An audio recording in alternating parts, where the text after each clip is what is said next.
तो की सुधीर भाऊंनी या ठिकाणी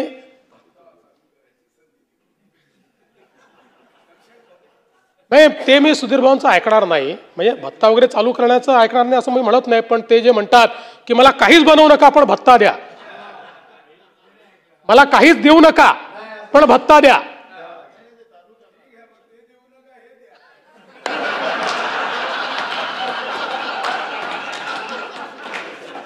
हे जरी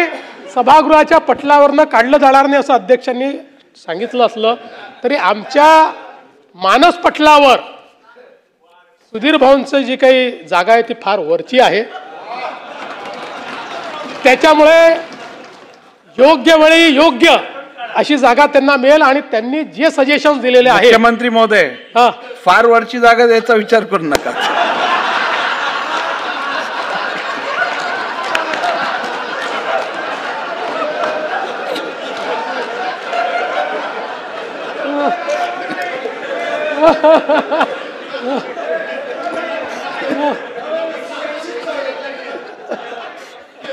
अध्यक्षांच्या जागेला कुठलाही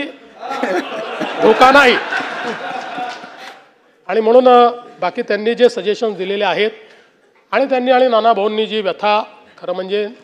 नक्षलवादी जो काही ग्रस्त भाग आहे त्या भागातली जी काही व्यथा ही मांडलेली आहे, निश्चितपणे ती गंभीरच आहे. म्हणून त्यांचे देखील मी आभार मानतो आणि आपण या सभागृहाने हे जे काही बिल आहे हे एकमताने मान्य करावं अशा प्रकारची विनंती करतो. प्रश्न असा आहे की दोन्ही सभागृहांच्या संयुक्त समितीच्या प्रतिवृत्त